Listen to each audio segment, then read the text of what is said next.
आताची सगळ्यात मोठी अपडेट, सर्वोच्च न्यायालयामध्ये सुनावणीला सुरुवात झालेली आहे। महाराष्ट्रासाठी ही सुनावणी अतिशय महत्त्वाची, कारण सरकारचं पुढचं भवितव्य आणि शिवसेना नेमकी कुणाची या प्रश्नाचं उत्तर या सुनावणीच्या नंतर आपल्याला मिळू शकणार आहे। महाराष्ट्रातल्या सत्ता संघर्षावरती सर्वोच्च सुनावणी सुरू होते, त्यामुळे शिंदे गटाला दिलासा मिळतोय की शिवसेनेला दिलासा मिळतोय हे आपल्याला पाहावं लागेल। 4 ते 5 याचिका आहेत, खंडपीठासमोर ही सुनावणी होणार आहे। एन.व्ही. रमण्णा यांच्या खंडपीठासमोर सुनावणीला आता सुरुवात झालेली आहे आणि आम्हाला न्याय मिळेल अशी आशा संजय राऊतांनी काही वेळापूर्वी व्यक्त केलेली होती। महाराष्ट्रातल्या सत्ता संघर्षाची ही सर्वोच्च सुनावणी पार पडते। 13 जुलैला जेव्हा पहिली सुनावणी होणार होती तोपर्यंत या सर्व आमदारांना दिलासा मिळालेला होता, पण शिवसेना नेमकी कुणाची, व्हीप कुणाचा मानला जाईल, सोबतच आमदारांच्या अपात्रतेसंदर्भात नेमका काय निर्णय येणार आहे, उपाध्यक्षांनी दिलेली नोटीस ही बरोबर होती की ती नोटीस चुकीची होती, राज्यपालांनी सत्ता स्थापनेसाठी दिलेलं निमंत्रण योग्य होतं की अयोग्य, या सगळ्याची उत्तरं या सुनावणी दरम्यान महाराष्ट्राला आणि देशाला मिळू शकणार आहेत। आणि हे लँडमार्क जजमेंट असणार आहे। केवळ महाराष्ट्रापुरता हा विषय मर्यादित नाही, तर पुढे इतर राज्यामध्ये जर असा प्रसंग उद्भवला तर नेमकं काय करायचं, कोर्टात ही सगळी लढाई गेली तर अर्थातच आधीचे रेफरन्सेस आणि आधीच्या बाजू तपासून पाहिल्या जातात, तेव्हा इतर राज्यांमधले निकाल हे अतिशय महत्त्वपूर्ण ठरतात। जसं महाराष्ट्राच्या बाबतीत अरुणाचल प्रदेशच्या निकालाचा दाखला दिला जातो, त्यामुळे येणारा हा निकाल केवळ राज्यच नाही तर देशाच्या राजकारणावरती दूरगामी परिणाम करणारा असणार आहे। आणि त्यामुळे आजची सुनावणी देशासाठी सुद्धा, देशाच्या राजकारणासाठी सुद्धा तितकीच महत्त्वाची आहे। शिवसेना नेमकी कुणाची या सगळ्यात मोठ्या प्रश्नाचं उत्तर या सुनावणी दरम्यान मिळण्याची शक्यता आहे। कदाचित आज निकाल येऊ शकणार नाही, पण प्रशांतने आपल्याला मगाशी माहिती दिल्याप्रमाणे कोर्टाने जरी काही निर्देश दिले, खंडपीठाने काही निर्देश जरी दिले, जसं गेल्या वेळेला सांगितलं होतं की अध्यक्षांनी आमदारांच्या अपात्रतेसंदर्भात कोणताही निर्णय घेऊ नये किंवा कोणतीही कारवाई करू नये, म्हणजे स्टेटस को पोझिशन मेंटेन राहिलेली होती, परिस्थिती जैसे थे ठेवण्याचे एक प्रकारे हे निर्देश होते। तसे निर्देश जरी दिले गेले तरी सुद्धा ते निर्देश महत्त्वाचे ठरतात। ठाकरे गटाच्या वतीनं कपिल सिब्बल यांचा युक्तिवाद सुरू झालेला आहे। सत्ता संघर्षावरती सर्वोच्च न्यायालयामध्ये आपल्याला सुनावणी पाहायला मिळते आहे।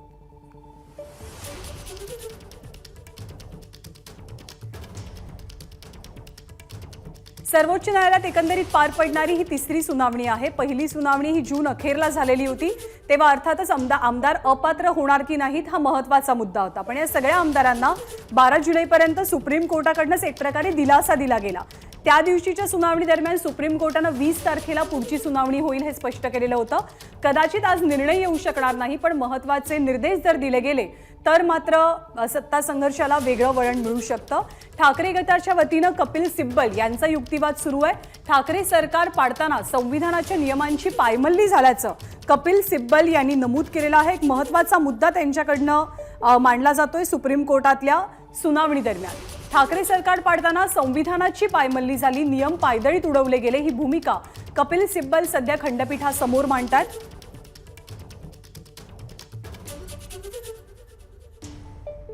काही महत्त्वाच्या प्रश्नांची उत्तरं राज्याला या संपूर्ण निकालातनं आणि सुनावणी दरम्यान मिळू शकणार आहेत। एकतर शिवसेनेच्या आमदारांच्या अपात्रतेसंदर्भातली नोटीस उपाध्यक्षांनी, म्हणजे तत्कालीन उपाध्यक्ष नरहरी झिरवाळ यांनी दिलेली होती, त्यामुळे ती नोटीस योग्य की अयोग्य याबद्दलचा निर्णय आज कदाचित येऊ शकतो। जर 16 आमदार अपात्र झाले तर अर्थातच त्याचा मोठा परिणाम या संपूर्ण सत्ता संघर्षावरती आपल्याला पाहायला मिळेल।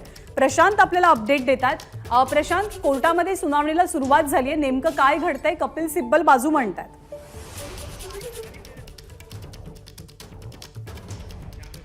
या सुनावणीला सुरुवात झालेली आहे आणि सुरुवातीचं आर्ग्युमेंट जे आहे ते कपिल सिब्बल या ठिकाणी करताना दिसत आहेत।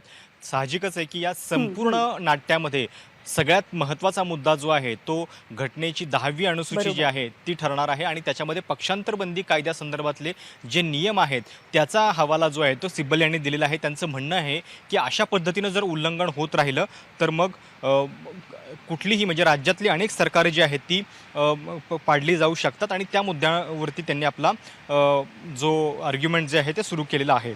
10th शेड्यूलमधल्या काही गोष्टी ज्या आहेत ते वाचून दाखवत आहेत आणि शिवसेनेपासून जे आमदार वेगळे झालेले आहेत तर त्यांनी कसं या नियमांचं उल्लंघन केलेलं आहे आणि सगळ्यात महत्त्वाचं म्हणजे विलिनीकरण सुद्धा केलेलं नाही आहे, जे की 10th शेड्यूलमध्ये अपेक्षित आहे.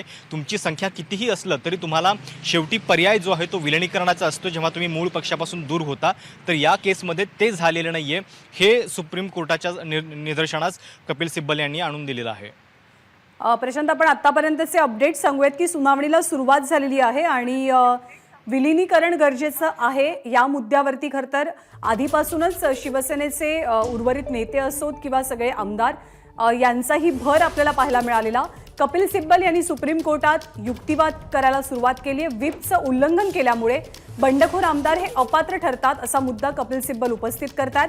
घटनेच्या 10व्या सूचीनुसार शिंदे गटाचे आमदार अपात्र आहेत असा ठाम युक्तिवाद कपिल सिब्बलांचा पाहायला मिळतोय. ते शिवसेनेची बाजू मांडतात. आपण पुन्हा एकदा प्रशांतकडे जातोय. प्रशांत, आमदारांच्या अपात्रतेसंदर्भातला हा निर्णय या संपूर्ण प्रक्रियेमध्ये किती परिणामकारक असणार आहे? म्हणजे हाच सगळ्यात कळीचा मुद्दा असेल सगळ्या निर्णयातला? नक्कीच ज्ञानदा. खरं तर अपात्रतेपासूनच या सगळ्या प्रकरणाची सुप्रीम कोर्टामध्ये सुनावणी सुरू झालेली होती आणि सुरुवातीचा जो आकडा होता 16 आमदारांच्या विरोधात अपात्रतेची नोटीस देण्यात आलेली होती, ज्याच्यामध्ये एक मुख्यमंत्री एकनाथ शिंदे सुद्धा आहेत आणि त्याचमुळं या अपात्रतेसंदर्भात काय निर्णय होतो हे बघावं लागेल. आता स्थिती अशी होती की ज्यावेळी सुरुवातीला हे प्रकरण गेलं तर ते उपाध्यक्ष नरहरी झिरवळ यांच्याकडे आणि त्याच्यानंतर महाराष्ट्रामध्ये सत्तांतर झालं, नवे विधानसभा अध्यक्ष आलेले आहेत आणि त्यामुळं हा अधिकार आता नेमका कुणाकडे असणार हा सगळ्यात याच्यामध्ये कळीचा मुद्दा असेल. बरोबर आहे. आणि राज्यपालांच्या भूमिकेवरती सुद्धा एक प्रकारे प्रश्न उपस्थित केलेला आहे की बहुमत चाचणीच्या वेळेला बंडखोरांकडनं व्हिपचं उल्लंघन तर झालंच, पण हे संपूर्ण प्रकरण न्यायप्रविष्ट असताना राज्यपालांनी दिलेलं सत्ता स्थापनेचं निमंत्रण यावरती सुद्धा प्रशांत एक प्रश्न उपस्थित केलाय कपिल सिब्बलांनी. परंतु शपथविधी संदर्भात आणि बहुमताच्या चाचणी संदर्भात राज्यपालांकडनं दिलं गेलेलं निमंत्रण यावरती सुद्धा कपिल सिब्बलांकडनं एक सवाल उपस्थित केला जातो. हे सगळं प्रकरण न्यायप्रविष्ट होतं कारण कोर्टानं कुठले ठोस आदेश, निर्देश किंवा निकाल दिलेला नव्हता आमदारांच्या अपात्रतेसंदर्भात आणि मुख्यमंत्री एकनाथ शिंदे हेच त्या अपात्र आमदारांच्या यादीमध्ये आहेत. त्यामुळे एक सवाल कपिल सिब्बल यांच्याकडनं उपस्थित केला गेलाय. प्रशांत, आमदारांची अपात्रता, प्रकरण न्यायप्रविष्ट असणं आणि राज्यपालांची भूमिका याविषयी कोर्टात नेमकी काय चर्चा सुरू आहे? साहजिक आहे की 10th शेड्यूलचा उल्लेख झाल्यानंतर कपिल सिब्बल यांच्या आर्ग्युमेंटमधला पुढचा मुद्दा जो आहे तो राज्यपालांच्या भूमिकेसंदर्भातला आहे आणि त्यांचं या ठिकाणी म्हणणं आहे की ज्या व्यक्तीच्या अपात्रतेचा मुद्दा जो आहे तो निकालात निघालेला नव्हता, सुप्रीम कोर्टाच्या समोर हा मुद्दा होता, त्या व्यक्तीला राज्यपालांनी मुख्यमंत्री पदाची शपथ द्यायला बोलवणं हे नियमाला धरून नाही. शपथ द्यायला बोलवणं हे नियमाला धरून नाहीये हे त्यांचं म्हणणं आहे. याच्याशिवाय ज्या व्हीपला मान्यताच नव्हती, म्हणजे आधीचे जे व्हीप होते तर अधिकृत जो व्हीप पक्षांना नेमलेला होता त्यांच्याऐवजी दुसऱ्या व्हीपला मान्यता देणं हे सुद्धा चुकीचं असल्याचं त्यांनी कोर्टाच्या निदर्शनास आणून दिलेलं आहे. अपात्रतेची टांगती तलवार होती आणि त्याविषयीचा निर्णय झालेला नसताना, प्रकरण न्यायप्रविष्ट असताना शपथविधी कसा झाला? कारण त्या 16 बंडखोर आमदारांच्या यादीमध्ये मुख्यमंत्री एकनाथ शिंदे यांचंही नाव आहे. जरी मंत्रिमंडळ बनलेलं नसलं तरी मुख्यमंत्री म्हणून एकनाथ शिंदेंनी शपथ घेतलेली आहे आणि या शपथविधीलाच एक प्रकारे चॅलेंज केलं जातंय कोर्टामध्ये कपिल सिब्बल यांच्याकडनं. प्रशांत, अवघी 5 ते 10 मिनिटं झाली ते सगळ्या प्रकरणाच्या सुनावणीला. आतापर्यंत कोणकोणते प्रमुख मुद्दे मांडले गेलेत? सुरुवातीचा आर्ग्युमेंट शिवसेनेच्या वतीनं कपिल सिब्बल करतायत आणि साहजिक आहे की त्यांचा मुद्दा पहिला हाच आहे की पक्षांतर बंदी कायद्याचं उल्लंघन जे आहे ते शिंदे गटानं केलेलं आहे. जर ते पक्षापासून वेगळे झालेले आहेत तर केवळ आम्हीच मूळ पक्ष आहोत असं म्हणून त्यांना स्वतंत्र राहता येणार नाही, तर त्यांना विलिनीकरण स्वीकारावं लागेल, हे कपिल सिब्बल यांचं आर्ग्युमेंट आहे. आणि याच्याशिवाय त्यांनी राज्यपालांची जी भूमिका आहे त्याच्या संदर्भात सुद्धा काही प्रश्न उपस्थित केलेले आहेत. त्यांचं म्हणणं आहे की जर या अपात्रतेसंदर्भात कुठलाही निर्णय सुप्रीम कोर्टानं अंतिम दिलेला नव्हता तर त्या दरम्यान ज्या व्यक्तीवरती ही अपात्रतेची टांगती तलवार आहे तिला शपथ देण्यासाठी राज्यपालांनी बोलावलं तर हे नियमाला धरून नसल्याचं कपिल सिब्बल म्हणालेले आहेत. आणि या दरम्यान अधिकृत व्हीपची जी बदलाबदल झाली, म्हणजे आधी सुनील प्रभू होते त्यांच्याऐवजी भरत गोगावले यांची नियुक्ती झाली, तर त्याला पण कशी तातडीनं मान्यता देण्यात आली याचा उल्लेख जो आहे तो सिब्बल यांनी या सुनावणीच्या दरम्यान केलेला आहे. बरोबर आहे. जनतेची प्रतारणा झाल्याचं सुद्धा कपिल सिब्बल यांनी आपल्या युक्तिवादामध्ये नमूद केलंय. विधिमंडळाचे रेकॉर्ड मागवा अशी मागणी त्यांनी न्यायालयाकडे केलेली आहे. जनतेशी केलेली ही प्रतारणा, एक प्रकारे सरकार अस्तित्वात होतं आणि अवैध पद्धतीनं संविधानाची पायमल्ली करून नियम मोडून दुसरं सरकार अस्तित्वात आलं. आणि सगळ्यात महत्त्वाचा मुद्दा हा व्हिपचा मुद्दा आहे. कारण जेव्हा नव्या अध्यक्षांची निवड होत होती तेव्हा व्हिप बजावला गेला होता तो सुनील प्रभू यांच्याकडनं, म्हणजे उद्धव ठाकरे यांच्या शिवसेनेच्या आत्ताच्या आमदारांकडनं. पण शिंदे गटाच्या आमदारांनी तो व्हिप पाळला नाही, त्यामुळे एक प्रकारे त्यांनी व्हिपचं उल्लंघन केलं, तेही कारवाईला पात्र ठरतात. हा एक युक्तिवाद कपिल सिब्बलांनी केला. दुसरा अत्यंत महत्त्वाचा युक्तिवाद म्हणजे राज्यपालांनी सत्ता स्थापनेची परवानगी कशी दिली, शपथविधी कसा पार पडला गेला, किंवा बहुमताच्या चाचणीची परवानगी राज्यपालांकडनं कशी देण्यात आली, असं म्हणत एक प्रकारे राज्यपालांच्या भूमिकेविषयी सुद्धा कुठेतरी प्रश्न कपिल सिब्बल यांच्या युक्तिवादातनं उपस्थित होतोय. कोणकोणते महत्त्वाचे युक्तिवाद? 10व्या सूचीनुसार शिंदे गटाचे 40 आमदार अपात्र ठरतात. 10व्या सूचीची माहिती आपण निश्चितच घेऊ आता आपल्या प्रतिनिधींकडनं. 40 आमदारांनी व्हिपचं उल्लंघन केलंय, त्यामुळे अर्थात व्हिपचं उल्लंघन केल्यामुळे आमदार अपात्रतेच्या कारवाईला त्यांना सामोरं जावं लागू शकतं. शिंदे समर्थक 40 आमदारांकडनं बहुमत चाचणीमध्ये सुद्धा व्हिपचं उल्लंघन झाल्याचा उल्लेख कपिल सिब्बल यांनी केलाय. कपिल सिब्बल शिवसेनेच्या बाजूने युक्तिवाद करतात. राज्यपालांनी नव्या सरकारला दिलेली शपथ सुद्धा अवैध असल्याचा मुद्दा त्यांनी उपस्थित केला. शपथ फक्त मुख्यमंत्री आणि उपमुख्यमंत्र्यांचीच झालेली आहे, पण तरी सुद्धा अपात्र आमदारांच्या यादीमध्ये मुख्यमंत्री एकनाथ शिंदेंचं सुद्धा नाव आहे. हे सगळं प्रकरण न्यायप्रविष्ट होतं, कारण अपात्रतेच्या मुद्द्यावरती सुनावणी झालेली नव्हती. जेव्हा शपथविधी झाला होता, प्रकरण न्यायप्रविष्ट असताना, न्यायालयात प्रलंबित असताना राज्यपालांची कृती वैध नसल्याचा दावा कपिल सिब्बल यांच्याकडनं केला जातोय. अपात्रतेची टांगती तलवार होती तरी सुद्धा शपथविधी घेतला गेला, याला आक्षेप नोंदवला जातोय. प्रशांत, 10व्या सूचीचा मुद्दा इथे उपस्थित झाला. आपल्या प्रेक्षकांना तू सांगू शकशील का की 10वी सूची म्हणजे नेमकं काय आणि ती या प्रकरणामध्ये कशी महत्त्वाची आहे? घटनेच्या 10व्या सूचीमध्ये पक्षांतर बंदी कायद्यासंदर्भातले काही नियम घालून देण्यात आलेले आहेत आणि त्यातही कपिल सिब्बल यांनी आज जे आर्ग्युमेंट केलेलं आहे तर ते या सूचीमधला पॅराग्राफ 3 जो आहे तो ज्या पद्धतीने बदलण्यात आला त्याच्याकडे त्यांनी कोर्टाचं लक्ष वेधलेलं आहे. तर हा काय आहे, आधी असं होतं की तुम्ही 2/3 लोक जर बाहेर फुटलात तर तुम्हाला वेगळा गट म्हणून मान्यता मिळत होती. मात्र जेव्हा हा पॅरा 3 बदलण्यात आला त्याच्यानंतर जरी तुमची संख्या जास्त देखील असली तरी तुम्हाला वेगळा गट म्हणून राहता येत नाही, तर तुम्हाला विलिनीकरण म्हणजे एखाद्या दुसऱ्या पार्टीमध्ये मर्जर हाच केवळ ऑप्शन राहतो. हा बदल झालेला आहे आणि तो त्यांनी सुप्रीम कोर्टाच्या निदर्शनास आणून दिला. कोर्टानं त्याच्यावरती टिप्पणी पण केली की त्यांचं म्हणणं होतं की हा मुद्दा जो आहे तो आम्ही सुरुवातीला त्याच्यावरती डिबेट जे आहे ते करू इच्छित नाही, आपण हा मुद्दा नंतर ग्राह्य धरू, पण हा मुद्दा या संपूर्ण क्रेसच्या दृष्टीनं खूप महत्त्वाचा असणार आहे. आम्हाला मान्यता जी आहे ती मिळाली पाहिजे.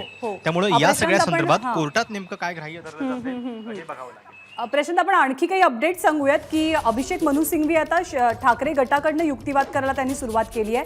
त्यांचा प्रमुख मुद्दा हाच आहे की फुटलेला गट हा गुवाहाटीला गेला आणि गुवाहाटीला गेल्याच्या नंतर काही अज्ञात ईमेल ID वरनं मेल करण्यात आला. तो होता अध्यक्षांसाठीचा आणि अर्थातच तो अवैध मेल ठरवला गेला, कारण तो योग्य पद्धतीनं पाठवला गेला नव्हता. अध्यक्षांविरोधातला हा अविश्वासाचा ठराव होता.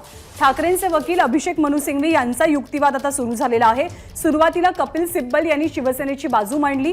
त्यांनी काही संविधानिक मुद्दे उपस्थित केले. संविधानाची झालेली पायमल्ली, राज्यपालांची भूमिका आणि सगळ्यात महत्त्वाचं म्हणजे प्रकरण न्यायप्रविष्ट असताना, न्यायालयामध्ये प्रलंबित असताना शपथ कशी दिली गेली याच्यावरती कपिल सिब्बल यांनी सर्वात मोठे सवाल उपस्थित केले. तर दुसरीकडे गुवाहाटीला हा संपूर्ण गट गेला आणि त्याच दरम्यानमध्ये अध्यक्षांच्या विरोधात अविश्वास प्रस्तावाचा एक ईमेल अनधिकृत ईमेल ID वरने, एका अननोन ईमेल ID वरनं पाठवला गेला आणि म्हणूनच अध्यक्षांनी तो रद्दबातल केला, अशी माहिती अभिषेक मनु सिंघवी यांच्याकडनं देण्यात आलेली आहे.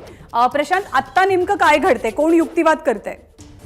आत्ता अभिषेक मनु सिंघवी यांचा युक्तिवाद सुरू आहे आणि त्यांचं म्हणणं पुन्हा एकदा त्या उपाध्यक्षांच्या अविश्वास प्रस्तावाच्या संदर्भातलं आहे. त्यांचं म्हणणं आहे की हे लोक म्हणजे त्यांनी फुटायचं निश्चित केलं. एक दिवस ते सुरतला निघून गेले आणि जाण्याच्या आधी केवळ एक ओळीची त्यांनी अशा पद्धतीनं अविश्वास प्रस्तावाची नोटीस दिली. तर ही नोटीस जी आहे ती कशी अयोग्य होती, त्याच्यामध्ये नियमांचं पालन करण्यात आलेलं नव्हतं, हा मुद्दा त्यांनी पुन्हा एकदा सुप्रीम कोर्टासमोर उपस्थित केलेला आहे. आणि ज्यावेळी अविश्वास अविश्वास प्रस्तावाची नोटीस रेकॉर्डवरच आलेली नाही आहे, तर त्याच्यावरती उपाध्यक्ष नेमकी काय कार्यवाही करू शकणार, हा एक मुद्दा त्यांनी या ठिकाणी उपस्थित केलेला आहे. म्हणजे आपण जर घटनाक्रम बघितला तर विधान परिषदेची निवडणूक 20 तारखेला झाली, दुसऱ्या दिवशी लगेचच शिंदे गट सुरतला निघून गेलेला होता आणि 21 तारीख ही या संपूर्ण घटनाक्रमात खूप महत्त्वाची आहे, कारण याच दिवशी खूप घडामोडी घडलेल्या आहेत. 21 तारखेलाच शिवसेनेनं नवीन गटनेते नेमले, त्याच दिवशी एकनाथ शिंदेंनी उपाध्यक्षांच्या विरोधात अविश्वास प्रस्ताव देखील आणलेला होता आणि त्याच दिवशी पुन्हा एकदा आपणच गटनेते आणि नवीन व्हीप म्हणून भरत गोगावलेंची नियुक्ती केलेली होती. तर आता त्याच घटनाक्रमासंदर्भात अभिषेक मनु सिंघवी सवाल उपस्थित करतायत की हे लोक वेगळे झाले आणि वेगळे होण्याच्या लगेचच त्यांनी उपाध्यक्षांना एक नोटीस जी आहे ती बजावली. त्यामुळं हे असं जर होत राहिलं तर कुणीही उपाध्यक्षांना अशा पद्धतीनं अविश्वास प्रस्ताव दाखल करून आपला वेगळा होण्याचा किंवा पक्षातून फुटण्याचा उद्देश जो आहे तो साध्य करत राहील, हा त्यांचा या ठिकाणी युक्तिवाद आहे. बरोबर आहे. अभिषेक मनु सिंघवी आणि कपिल सिब्बल या दोघांचा युक्तिवाद सुरू आहे. सर्वोच्च सुनावणी महाराष्ट्रातल्या सत्ता नाट्यावरती आपल्याला पाहायला मिळते.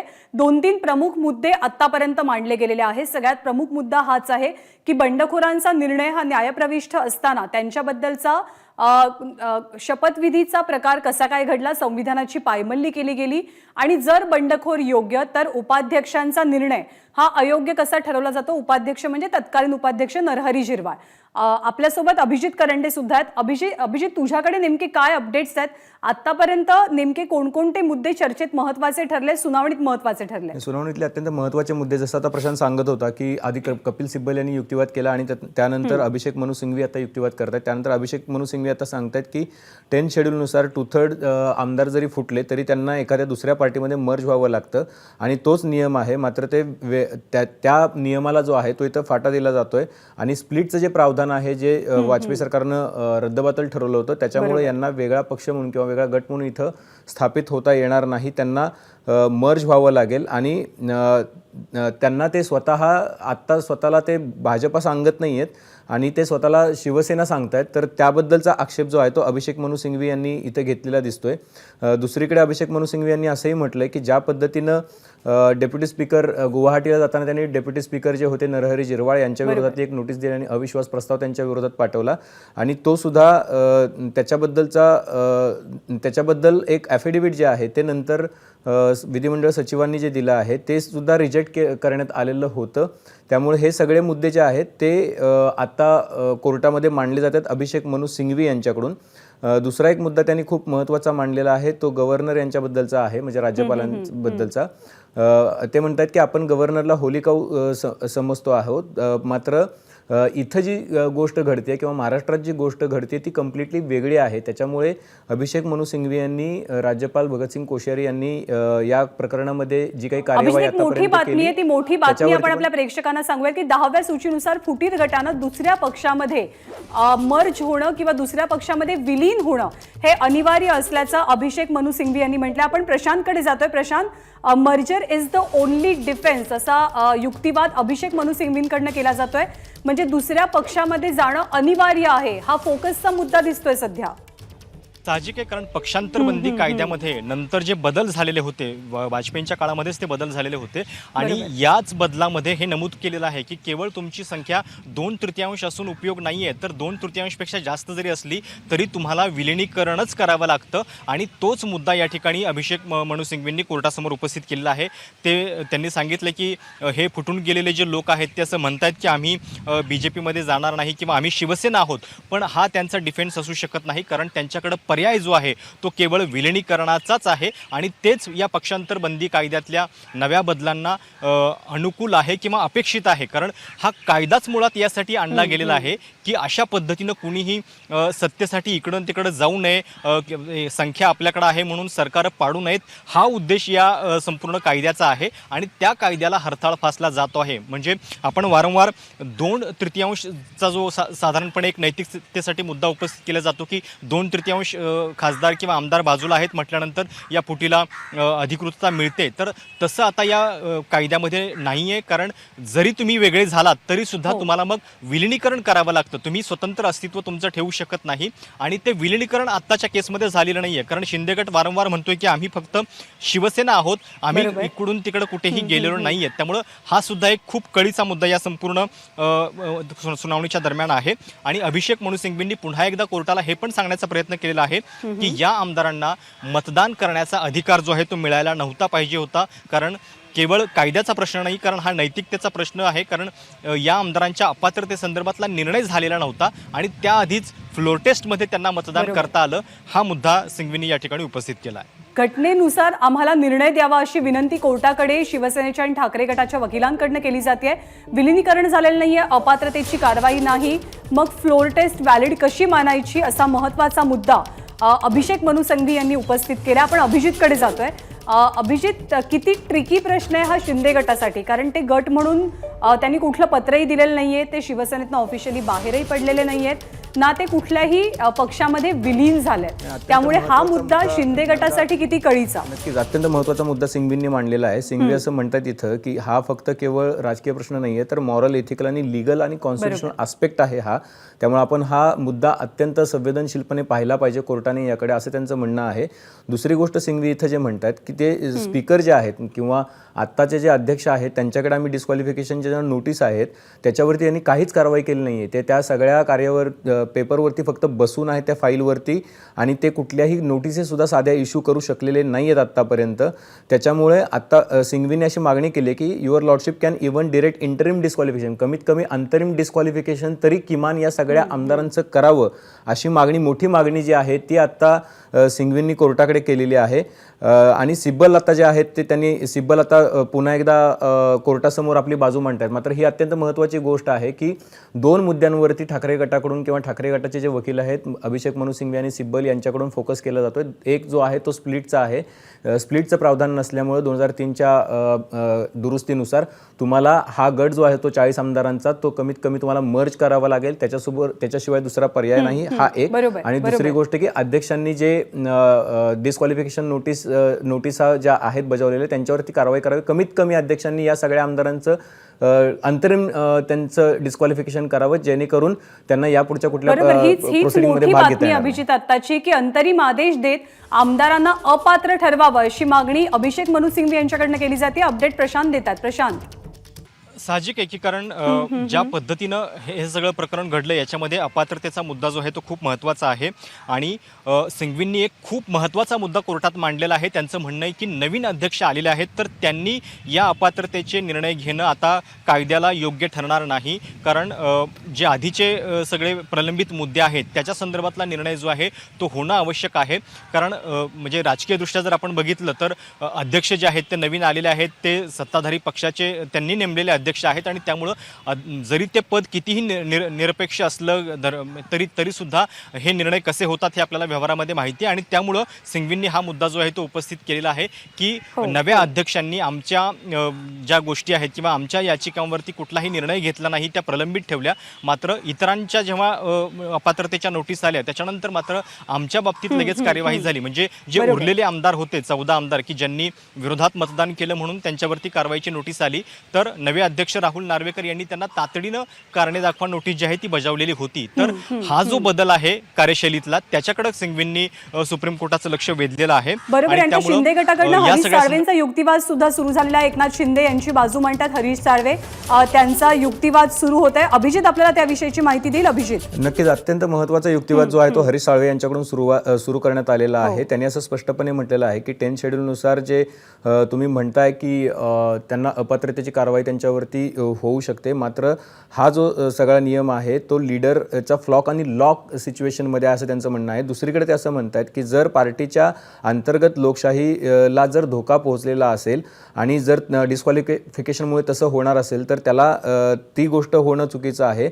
एखाद्या पार्टीमध्ये जर एखादा नेता एखाद्या नेत्यानं लीड करावं असं जर त्या पार्टीतल्या अंतर्गत आमदारांचं किंवा तिथल्या नेत्यांचं म्हणणं असेल तर त्याच्यामध्ये चुकीचं काय आहे असा सवाल जो आहे तो साळवेंनी कोर्टांसमोर विचारलेला आहे.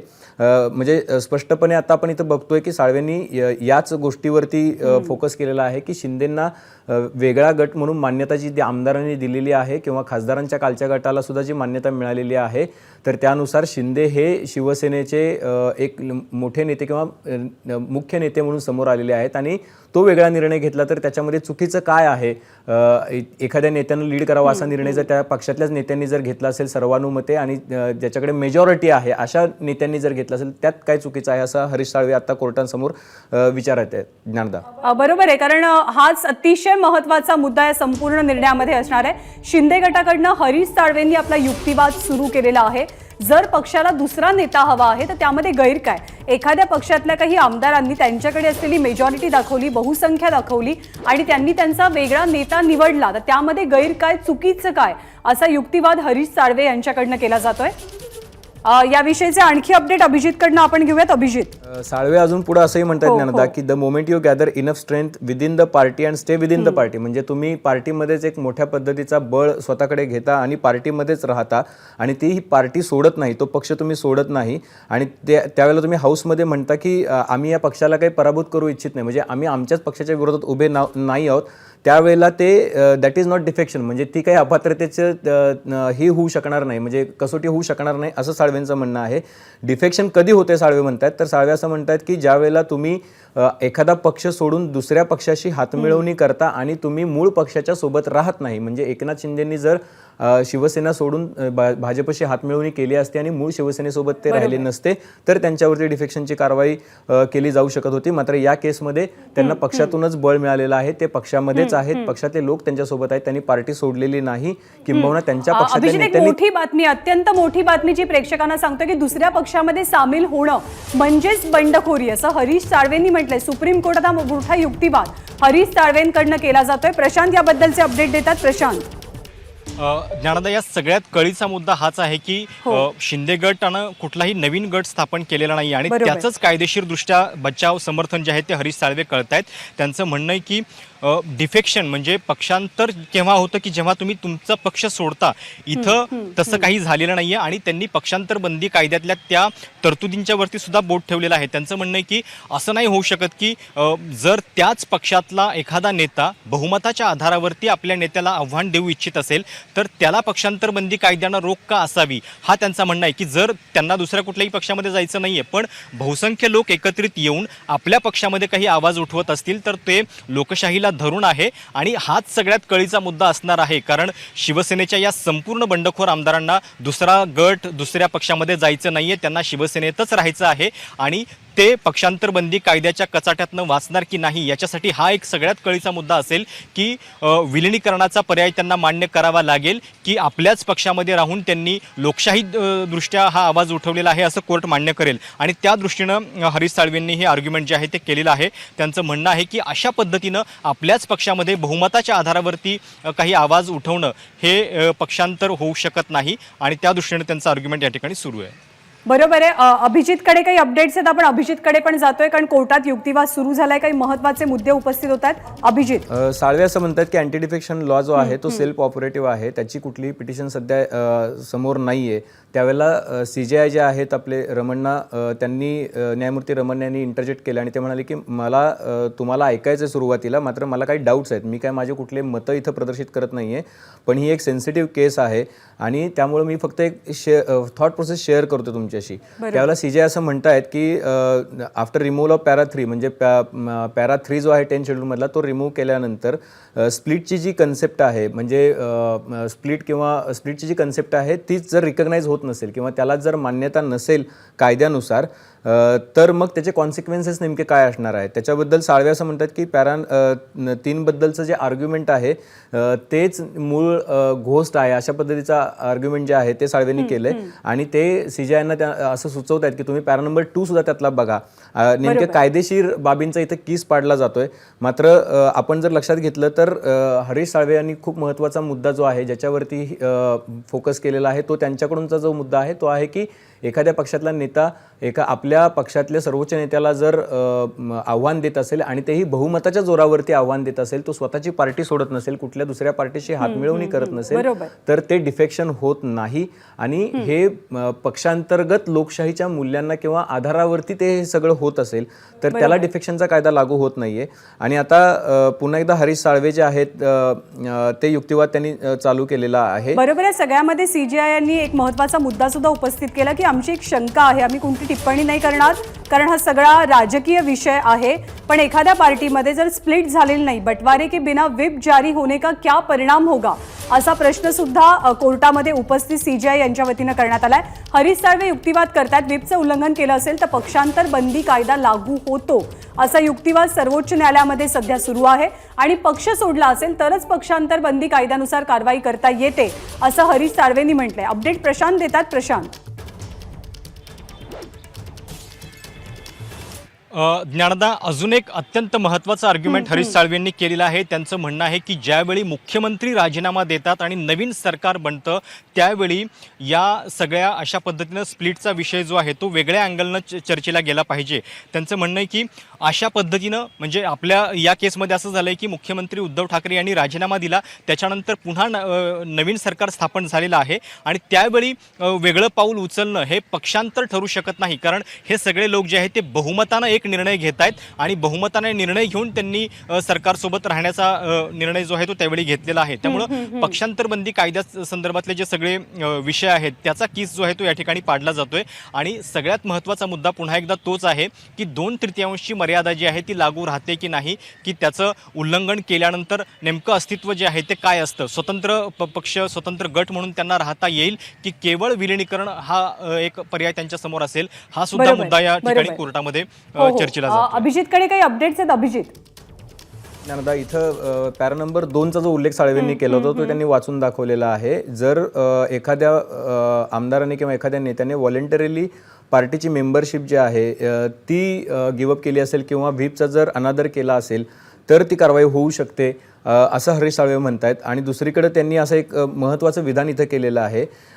जर एखाद्या राज्याच्या मुख्यमंत्र्यांनी स्वतःचा पदाचा राजीनामा दिल्यानंतर जर दुसरं गव्हर्नमेंट जर तिथं स्थापित होत असेल तर ते डिफेक्शन नाहीये, म्हणजे कुठल्याही पद्धतीनं ते डिफेक्शन होत नाही. अजून एक थांबवते कारण साळवेंनी आणखी एक मुद्दा उपस्थित केलाय की पार्टीचा एक सदस्य म्हणून माझ्या लिडरशिप विरोधात, माझ्या नेत्याविरोधात आवाज उठवण्याचा पूर्ण अधिकार मला आहे आणि आपल्या नेत्याविरोधात, सर्वोच्च नेत्याविरोधात आवाज उठवणं म्हणजे अपात्रता ठरत नाही पक्षामधनं किंवा आमदार म्हणून सुद्धा.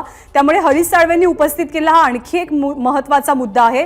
ज्या व्यक्तीकडे 20 आमदारांपेक्षा सुद्धा अधिक आमदारांचा पाठिंबा नाही त्या व्यक्तीला मुख्यमंत्री पदावरती कसं बसवून ठेवायचं, अशा कुठल्या विश्वात आपण वावरतोय असा मुद्दा सुद्धा हरीश साळवे उपस्थित करतायत. अभिजित.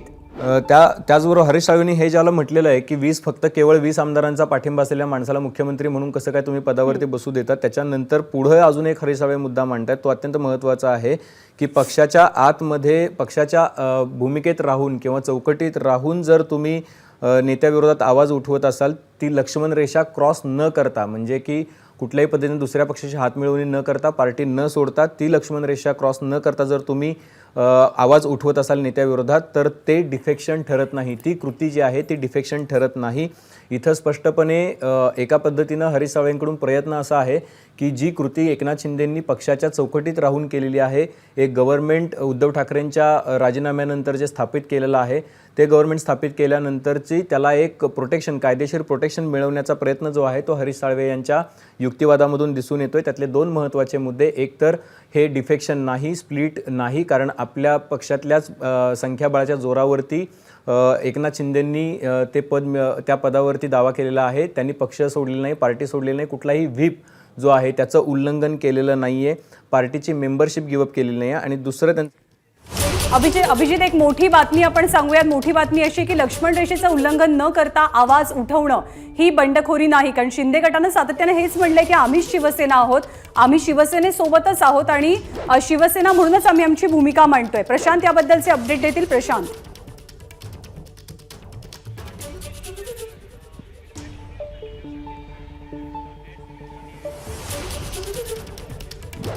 प्रशांत, हरीश साळवेंनी केलेला युक्तिवाद आहे की लक्ष्मण रेषेचं उल्लंघन न करता पक्षांतर्गत आवाज उठवणं ही काही बंडखोरी नाही, अपात्रतेची कारवाई होऊ शकत नाही. कारण शिंदे गटानं सातत्याने हीच भूमिका मांडली आहे की शिवसेना आम्हीच आहोत, आम्ही शिवसेनेचं कोणतंही उल्लंघन करत नाही, शिवसेनेच्या विरोधात जात नाही. प्रशांत,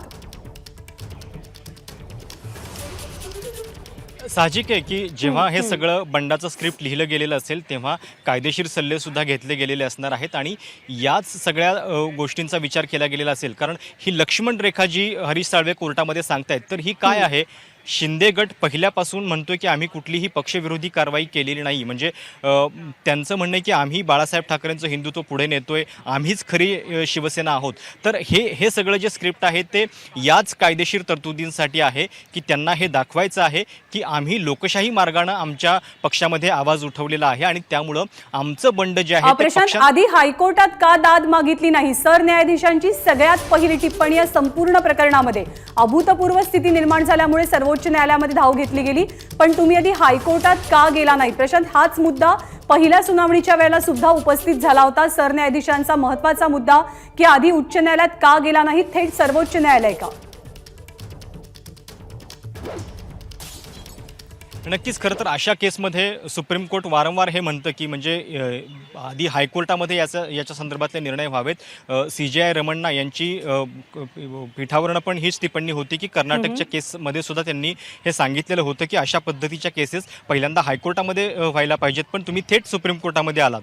तर त्याच्यावरती साळवेंनी असं सांगितलेलं आहे की डेप्युटी स्पीकर म्हणजे आपल्या केसमध्ये उपाध्यक्ष नरहरी झिरवळ यांची कारवाई जी आहे ती त्यावेळी रोखणं तातडीनं हे खूप आवश्यक होतं आणि दुसऱ्या पक्षानं काही मागण्या अशा केलेल्या होत्या की ज्यामुळे आम्हाला तातडीनं सुप्रीम कोर्टामध्ये यावं लागलं. त्यामुळे एक प्रकारे सुप्रीम कोर्टामध्ये तातडीनं येण्याचं समर्थन जे आहे ते हरीश साळवेंनी या ठिकाणी केल्याचं दिसतंय. बरोबर आहे. हरीश साळवे यांच्या युक्तिवादातले मुद्दे आपण पाहतोय की कोणकोणते महत्त्वाचे मुद्दे शिंदे गटाकडनं युक्तिवाद करतायत हरीश साळवे आणि त्यांच्या युक्तिवादातले प्रमुख मुद्दे आपण पाहतोय. व्हिपचं उल्लंघन केलं असेल तरच पक्षांतर बंदी कायदा लागू होतो. पक्षाला जर दुसरा नेता हवा असेल तर त्यामध्ये चूक काय? पक्षाची लक्ष्मण रेषा न ओलांडता पक्षात राहूनच नेत्याविरोधात आवाज उठवणं ही बंडखोरी होत नाही, त्याला आपण अपात्रतेसाठी सिद्ध करू शकत नाही. पक्ष सोडून दुसऱ्या पक्षात जर तुम्ही सामील झालात, दुसऱ्या पक्षात गेलात तर ती बंडखोरी होते. यापूर्वी पक्षांतर्गत बाबीमध्ये कोर्टाचा हस्तक्षेप नव्हता, कोर्टानं कधी हस्तक्षेप केला नव्हता. पक्षांतर बंदी कायदा लागू करण्यासाठी तक्रार आवश्यक असते असं सुद्धा साळवे म्हणतात. 10व्या सूचीचा इथे अत्यंत महत्त्वाचा मुद्दा, 10व्या सूचीनुसार कारवाईसाठी पक्ष सोडावा लागतो, जो पक्ष सोडलेला नाही शिंदे गटानं. अभिजित, आणि त्याचमुळे हा मुद्दा खूप महत्त्वाचा ठरू शकतो की शिंदे गट सातत्यानं हेच म्हणते की आम्ही शिवसेना आहोत, आम्ही शिवसेनेसोबतच आहोत आणि बाळासाहेब ठाकरेंचे हिंदुत्वाचे विचार आम्ही पुढे नेतोय. त्यामुळे हा मुद्दा इथे खूप कळीचा मुद्दा ठरेल. नक्कीच अत्यंत कळीचा मुद्दा ठरू शकतो ज्ञानदा. त्याचं कारण असं आहे की पहिल्या दिवसापासून जे मुद्दे एकनाथ शिंदे मांडतायत, काल सुद्धा त्यांनी एक अत्यंत महत्त्वाचं विधान केलेलं होतं की मी फक्त मुख्यमंत्री झालेलो आहे, मी शिवसेनेचा मुख्यमंत्री आहे, मी पक्षप्रमुख झालेलो नाही. म्हणजे त्यांनी स्पष्टपणे आणि दुसरीकडे ते असं म्हणालेले होते की आमचा जो आमदारांचा जो गट आहे, जे 50 आमदार माझ्यासोबत आहेत, 51 आमदार, 40 आमदार शिवसेनेचे आणि 11 अपक्ष, तर आम्ही सगळे शिवसेनेसोबतच आहोत. दुसरीकडे 12 खासदारांचा जो गट आहे तो सुद्धा शिवसेनाच आहे. किंबहुना त्यांनी नवीन गटनेता फक्त आम्ही बदललेला आहे आणि तो साध्या बहुमतानं, म्हणजे काल रात्री 11:30 वाजता ज्यावेळेला त्याचं नोटिफिकेशन आलं त्यावेळेला असं मानलं जात होतं की कलाबेन डेलकर धरून 19 आमदार आहेत, त्यामुळे 12 आमदारांच्या जोरावरती तसं होणं शक्य नाही. तर काल त्यांनी स्पष्ट केलं तिथे की आम्ही कुठलाही वेगळा गट स्थापन करत नाही आहोत. जसं की इथं विधानसभेमध्ये त्यांनी सुद्धा वेगळा गट स्थापन केला नाही, तसं तिथं पण वेगळा गट स्थापन केलेला नाही. त्यांनी केवळ गटनेता बदललेला आहे. आणि हरीश साळवे यांच्या युक्तिवादामध्ये स्पष्टपणे याच सगळ्या बाबींचा उल्लेख जो आहे तो प्रामुख्याने केलेला आपल्याला दिसतो आहे. त्यामुळं दोन गोष्टी ठसवण्याचा प्रयत्न जो आहे तो एकनाथ शिंदे गटाकडून होतोय. त्यातली पहिली गोष्ट जी आहे की आम्ही कुठलीही पक्षविरोधी कारवाई केलेली नाही, आम्ही पक्षीय लोकशाही अंतर्गतच आम्ही नेत्याला आव्हान दिलेलं आहे. आम्ही इथे एक वेगळं सरकार स्थापन केलेलं आहे, जे लोकशाहीच्या मार्गानं केलेलं सरकार आहे. आम्ही डिफेक्शन केलेलं नाही, पक्षविरोधी कुठलीही कारवाई केलेली नाही. आणि दुसरी गोष्ट जी आहे ती हरीश साळवेंनी इथं म्हटलेली आहे की 20 आमदारांचा पाठिंबा असलेल्या व्यक्तीला तुम्ही मुख्यमंत्री म्हणून कसं काय रिस्टोअर करू शकता, असा सवाल सुद्धा त्यांनी तिथं विचारलेला आहे. त्यामुळे एका प्रकारे दोन मुद्दे दोन गटांकडून, म्हणजे स्प्लिटचा मुद्दा धरून अभिषेक मनु सिंघवी आणि कपिल सिब्बल म्हणतात की यांना डिफेक्शनच्या कायद्यानुसार यांना अपात्र ठरवा आणि इकडं एकनाथ शिंदे गटाकडून असा दावा केला जातो की आम्ही कुठल्याही पद्धतीने डिफेक्शन केलेलं नाही किंवा अपात्रतेची कारवाई करावी अशी कुठलीही कृती जी आहे ती आमच्याकडून झालेली नाही. आम्ही पक्षच म्हणून मुळात शिवसेना आहोत, आम्ही शिवसेना सोडलेली नाहीये. बरोबर. त्यामुळे हे लीगल बॅटल आहे, कायद्याचा किस जो आहे तो दोन्ही बाजूनी पाडलेला जातोय. ज्ञानदा, बरोबर. आणि या सगळ्यामध्ये सरन्यायाधीशांची आतापर्यंत एकच टिप्पणी आली की तुम्ही आधी उच्च न्यायालयामध्ये का गेला नाही, तुम्ही सर्वोच्च न्यायालयामध्ये थेट दाद का मागितली, तर अभूतपूर्व परिस्थिती निर्माण झाल्यामुळे आम्ही सर्वोच्च न्यायालयामध्ये आलो असं हरीश साळवेंनी सांगितलंय. सुप्रीम कोर्ट परिसरातनं प्रशांत कदम आपल्या सोबत आहेत. प्रशांत, आता नेमकं काय घडतंय? थोडासा विलंब सुद्धा लागतोय संपूर्ण सुनावणीसाठी, प्रक्रियेसाठी. कोण युक्तिवाद करते सध्या? हरीश साळवेंचं म्हणणं आहे की एकनाथ शिंदे आणि गटाकडनं ज्या काही याचिका दाखल झालेल्या होत्या तर आता म्हणजे दरम्यानच्या काळात बऱ्याच घडामोडी घडलेल्या आहेत, तर काही याचिकांमधल्या मागण्या ज्या आहेत त्या आता म्हणजे अर्थहीन ठरतायत असं हरीश साळवेंचं म्हणणं आहे. आणि त्यामुळं त्यांनी कोर्टाला त्या पिटिशन ज्या आहेत त्या वाचून दाखवलेल्या आहेत आणि त्यातले काही काही मुद्दे जे आहेत ते आता कसे लागू होत नाहीत, कारण दरम्यानच्या काळामध्ये फ्लोर टेस्ट झालेली आहे, नवीन सरकार अस्तित्वात आलेलं आहे. एक छोटीशी अपडेट मी सांगते की हरीश साळवेंनी आणखी काही कागदपत्र सादर करायला 2 दिवसांचा वेळ मागितलाय, पण तो वेळ मिळाला नाही, त्यामुळे सुनावणी आता थांबल्याचं कळतंय. प्रशांत, तुझ्याकडे याचे काही अपडेट्स आहेत का की वेळ मागितला जातोय हरीश साळवेंकडनं?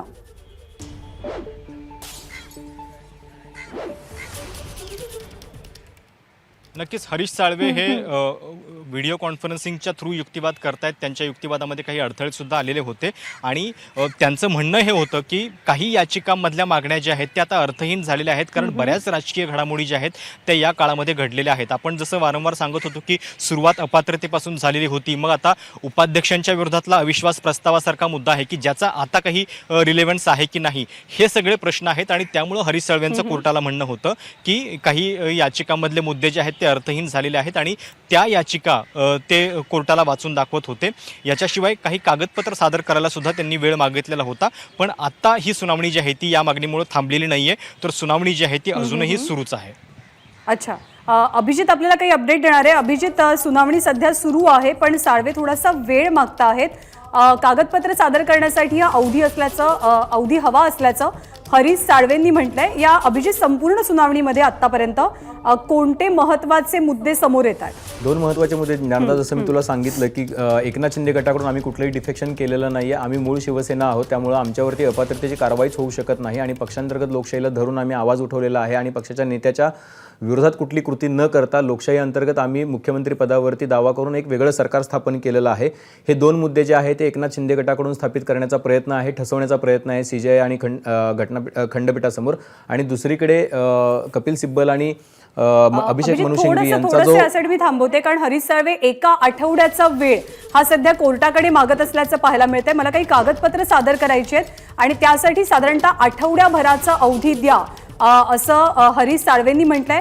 काही घटनात्मक मुद्द्यावरती आधी निर्णय आवश्यक आहे असं सरन्यायाधीशांचं म्हणणं आहे आणि कागदपत्र सादर करण्यासाठी साधारणतः आणखी 8 दिवसाचा वेळ वाढवून द्या असं हरीश साळवेंनी म्हटलंय. अभिजित, एक प्रकारे हे सगळं पुढे ढकलता कसं येईल किंवा आणखी वेळकाढूपणा करण्याचा प्रयत्न कुठेतरी पाहायला मिळतोय? प्रयत्न जो आहे तो हरीश साळवेंकडून केलेला आहे आणि त्याला खूप मोठ्या प्रमाणावरती ऑब्जेक्शन जे आहे ते कपिल सिब्बल यांनी घेतलेलं आहे. सिब्बल यांनी ऑब्जेक्शन घेताना असं म्हटलेलं आहे, ऑब्जेक्शन घेतलं सिब्बल यांनी वेळ मागण्याच्या कृतीवरती. त्यांनी 1 आठवड्याचा वेळ मागितलेला होता, मात्र त्याच्यावरती सरन्यायाधीश असं म्हणाले की वेळ देणं हा काही इश्यू नाही आहे किंवा त्याच्यामध्ये काही अडचण नाही आहे, पण काही असे महत्त्वाचे इश्यूज जे आहेत, जे कॉन्स्टिट्युशनल आहेत, जे संविधानिक आहेत, ते आत्ताच्या आता इथं क्लिअर करणं अत्यंत आवश्यक आहे, म्हणून आपण ही सुनावणी कंटिन्यू करतो आहोत. त्याच्यावरती साळवे म्हणाले की तो मुद्दा नाही आहे, मात्र काही ज्या गोष्टी आहेत ज्या संविधानिक आहेत त्याच्यासाठी रेफरन्सेस देणं आणि कागदपत्र गोळा करणं गरजेचं आहे. त्या केवळ अजम्पशन्सवरती त्याचा निर्णय घेतला जाऊ शकत नाही असं ते युक्तिवाद करताना CJIंना म्हणतात. दुसरी गोष्ट त्यातला ऑब्जेक्शन घेऊन कपिल सिब्बल म्हणतात की वेळ देण्याची गरजच काय आहे, किंवा जेव्हा सगळ्या फॅक्ट्स आणि सगळ्या गोष्टी तुमच्या समोर आहेत त्यावेळेला इथं वेळ मागण्याचा मुद्दा कुठं उपस्थित होतो. त्यावर साळवे असं म्हणतात की मला हे कळत नाही आहे की मी जर एखाद्या गोष्टीला उत्तर देण्यासाठी वेळ मागतो आहे तर एवढं ॲप्रिहेन्सिव्ह होण्याची गरज काय माझे मित्र कपिल सिब्बल यांना, असं साळवे म्हणतात. त्याच्यावरती सिब्बल यांचा खूप इंटरेस्टिंग उत्तर आहे. ते म्हणतात की माझे जे उद्देश आहेत त्याला ॲट्रिब्यूट करण्याची काही आवश्यकता इथं मला वाटत नाहीये. त्यामुळं बरोबर. एका प्रकारची एक मोठं वाकयुद्ध जे आहे ते कोर्टात आपल्याला आता घडताना पाहायला मिळतंय. दोघेही त्याच्यामुळं निष्णात प्रायमरीली आणि वेळ अतिशय मागण्याचा दिग्गज- प्रयत्न जो आहे दिग्गज वकील तो आहेत. साळवेंकडून केला जातो. बरोबर. आठवड्याभराचा आणखी अवधी मागितलेला आहे हरीश साळवे यांनी. प्रशांतकडे आपण जातोय. प्रशांत, आणखी आठवडाभर महाराष्ट्रातल्या सत्ता संघर्षाचा निर्णय येण्यासाठी आपल्याला वाट पाहावी लागेल का? आठवड्याभराचा वेळ हरीश साळवे वाढवून मागतात. हरीश साळवेंचं म्हणणं होतं, पण त्याच्यावरती न्यायमूर्तींची एक टिप्पणी महत्त्वाची होती की त्यांनी म्हटलेलं होतं की या संपूर्ण केसमधले काही मुद्दे जे आहेत ते घटनात्मक मूल्यांशी निगडीत आहे आणि त्यामुळे ते तातडीनं सोडवले जाणं आवश्यक आहे. दुसऱ्या बाजूला कपिल सिब्बल यांचं सुद्धा आर्ग्युमेंट होतं की त्यांचं म्हणणं आहे की जर काही प्राथमिक मुद्देसुद्धा डिस्कस न करता ही सुनावणी पुढे गेली तर मग या वेळामुळं सुद्धा काही केसवरती परिणाम होऊ शकतो आणि त्याचा विचार जो आहे तो कोर्टानं करायला पाहिजे. सगळ्यात महत्त्वाचं जे आहे ते आता सरन्यायाधीश रमण्णा यांची सुद्धा टिप्पणी आलेली आहे आणि पॅराग्राफ 3 या संपूर्ण 10th शेड्यूलमधला जो आहे तर त्याच्या संदर्भात सुद्धा त्यांनी म्हटलेलं आहे की या सगळ्या गोष्टींचा विचार करता म्हणजे एकीकडे बहुमत आहे शिंदे गटाकडं आणि दुसऱ्या बाजूला पॅरा 3 मधल्या काही तरतुदी आहेत की ज्याच्यामुळं केवळ विलिनीकरण हा ऑप्शन राहतो. तर त्याच्या संदर्भात एक महत्त्वाची सुनावणी जी आहे ती टिप्पणी जी आहे ती सरन्यायाधीशांनी केलेली आहे आणि त्यामुळं आता हा 1 आठवड्यांचा वेळ जो हरीश साळवे यांना हवा आहे तो मिळतोय की नाही हे आपल्याला बघावं लागेल. बरोबर आहे. आणि हरीश साळवे आपल्या मुद्द्यावरती ठाम पाहायला मिळतात. ते पुन्हा एकदा युक्तिवाद करताना म्हणतात की आणखी 5 ते 7 दिवस आम्हाला द्या आणि मग आपण संपूर्ण प्रक्रियेबद्दल पुन्हा एकदा चर्चा करू. कपिल सिब्बल यांचे युक्तिवाद आपण पाहतोय. महाराष्ट्रातल्या सत्तांतरामध्ये संविधानाच्या 10व्या सूचीतल्या तरतुदींचं उल्लंघन झाल्याचं कपिल सिब्बल यांनी म्हटलं. 10व्या सूचीनुसार शिंदे गटाचे एकूण 40 आमदार अपात्र ठरतात. 40 आमदारांनी व्हिपचं उल्लंघन केलंय त्यामुळे ते अपात्र आहेत. शिंदे समर्थक 40 आमदारांकडनं बहुमत चाचणीमध्ये सुद्धा व्हिपचं उल्लंघन केलं गेलं. राज्यपालांनी नव्या सरकारला दिलेली शपथ सुद्धा अवैध असल्याचा मुद्दा सिब्बल यांनी उपस्थित केला. प्रकरण न्यायप्रविष्ट असताना राज्यपालांची कृती अवैध असल्याचं कपिल सिब्बल म्हणतात. अपात्रतेची टांगती तलवार असताना सुद्धा शपथविधी घेणं हे अवैध असल्याचं कपिल सिब्बल यांनी कोर्टात सांगितलं. अपात्र आमदारांकडनं झालेली विधानसभा अध्यक्षांची निवड सुद्धा अवैध असल्याचा मुद्दा सिब्बल यांनी उपस्थित केला. अधिकृत व्हिप असताना दुसऱ्या व्हिपला मान्यता देणं योग्य नसल्याचं सुद्धा कपिल सिब्बल सांगतात. निवडणूक आयोगाकडे दाद मागण्याचा शिंदे गटाचा प्रयत्न अवैध असल्याचा मुद्दाही त्यांनी उपस्थित केला. यावरती आणखी एक मोठी बातमी येते. पक्षातल्या नेत्याला अपात्र ठेवण्याच्या मुद्द्यावरती विचार होणं गरजेचं असल्याचं सरन्यायाधीश रमण्णा यांनी म्हटलेलं आहे. 5 ते 7 दिवसांचा अवधी द्यावा अशी मागणी हरीश साळवे करतात. हरीश साळवे सातत्यानं या मुद्द्यावरती ठाम आहेत की आणखी आठवड्याभराचा अवधी वाढवून दिला जावा. सरन्यायाधीश यांनी सुनावणी दरम्यान ही टिप्पणी केलेली आहे, महत्त्वाची टिप्पणी, आणि याच टिप्पणीनंतर आणखी 5 ते 7 दिवसांचा वेळ वाढवून दिला जावा. आणखी काही कागदपत्र सादर करायची आहेत. पक्षातल्या नेत्याला अपात्र ठरवण्याच्या मुद्द्यावरती विचार गरजेचा आहे असं सरन्यायाधीश रमण्णा यांनी म्हटलंय. पण आठवडाभराचा अवधी अजूनही साळवेंकडनं मागितला जातोय. प्रशांतकडे आपण जातोय. प्रशांत, महत्त्वाची टिप्पणी सरन्यायाधीशांची आणि साळवेंचा युक्तिवाद.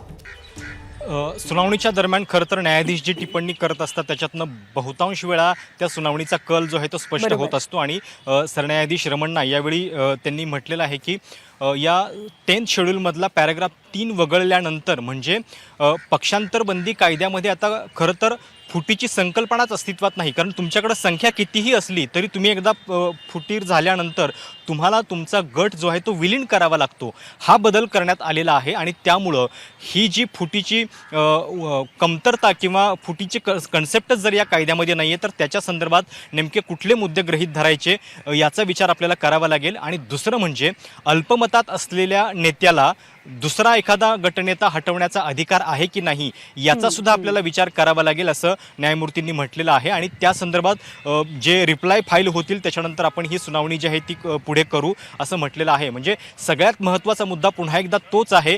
55 पैकी 40 आमदार शिंदेंच्या सोबत आहेत. लोकसभेमध्ये सुद्धा जवळपास 19 पैकी 12 खासदार आहेत. पण हे सगळं पक्षांतरबंदी कायद्याच्या अंतर्गत कसं बसतं, म्हणजे पक्षांतर केल्यानंतर म्हणजे मुळात हे पक्षांतर आहे की नाही. कारण त्याला सातत्यानं शिंदे गट हे म्हणतो की आम्हीच मूळ पक्ष आहोत, आम्ही शिवसेना आहोत. तर जो बदल पक्षांतरबंदी कायद्यात झालेला आहे तो हा सांगतो की तुमची संख्या कितीही असली तरी तुम्हाला तुमचं स्वतंत्र अस्तित्व जे आहे ते ठेवता येत नाही. तुम्ही पक्ष विलीन करू शकता किंवा त्याच्याशिवाय तुमच्याकडे दुसरा ऑप्शन जो आहे तो नाही आहे. तर या मुद्द्यासंदर्भात कोर्ट नेमकं काय म्हणणार याच्यावरती बरंच काही अवलंबून आहे. कारण आपल्याला माहिती आहे की जर शिवसेनेतल्या या बंडखोर बरोबर नेत्यांना आहे प्रशांत, वेगळं एक ऑप्शन अपडेट अशी आहे की विलीनीकरणाचा वेळ वाढवून मागण्यात आलेली होती. 5 ते 7 दिवसांचा वेळ द्या, हरीश साळवे म्हणत होते. पुढच्या मंगळवारी सुनावणी घेतली जावी अशी मागणी कपिल सिब्बल यांनी केली. तर पुढच्या शुक्रवारी म्हणजे 29 तारखेला किंवा 1 ऑगस्टला ही सुनावणी घेतली जावी अशी मागणी सध्या हरीश साळवेंनी केली आहे. प्रशांत, वेळ वाढवून मिळेल असे संकेत सध्या मिळत आहेत का?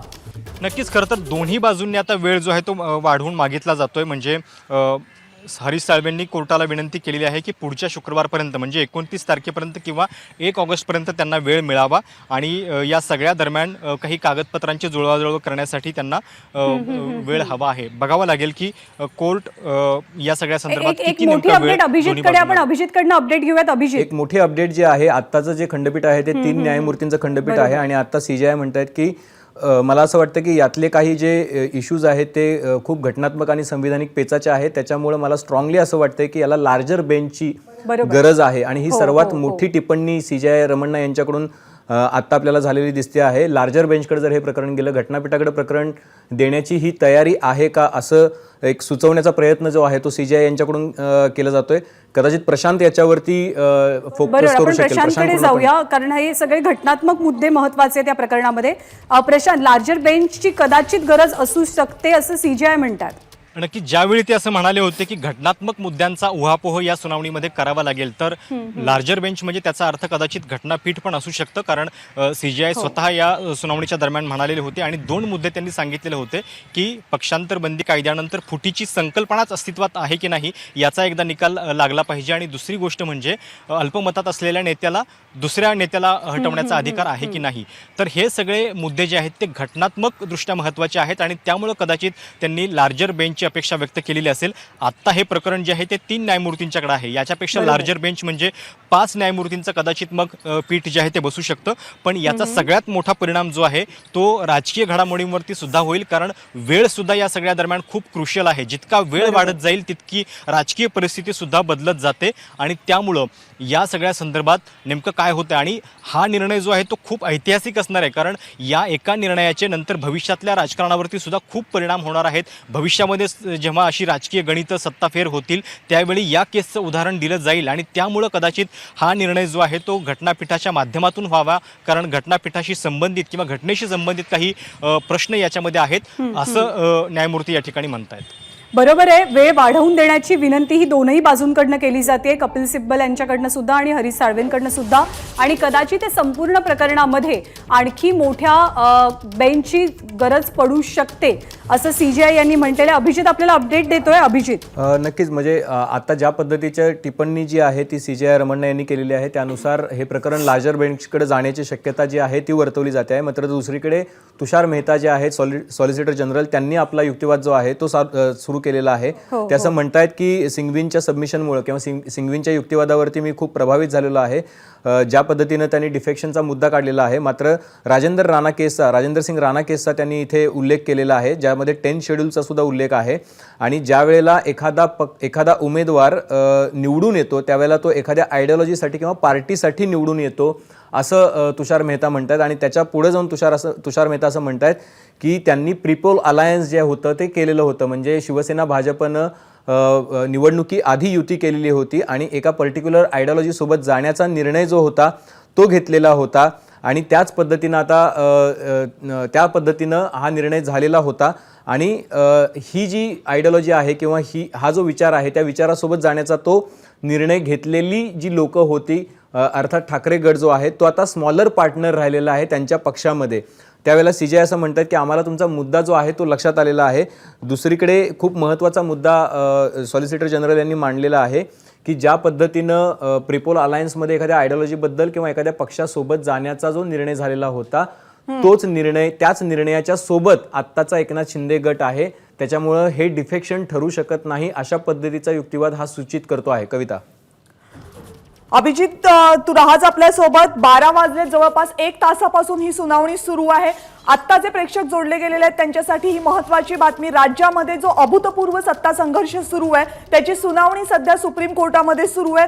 अनेक महत्त्वाचे मुद्दे सुप्रीम कोर्टामध्ये आहेत आणि सगळ्याच बाजूंचे वकील सध्या सुप्रीम कोर्टामध्ये युक्तिवाद करतात. आतापर्यंत जे मुद्दे महत्त्वाचे सुप्रीम कोर्टाच्या समोर आले त्यातला पहिला महत्त्वाचा मुद्दा हा आहे की जे आमदार पक्ष सोडून बाहेर पडलेले आहेत त्या आमदारांना घटनेचं 10वं शेड्यूल लागू होतं की नाही आणि ते जर लागू होत असेल तर अपात्रतेची कारवाई होणार की नाही.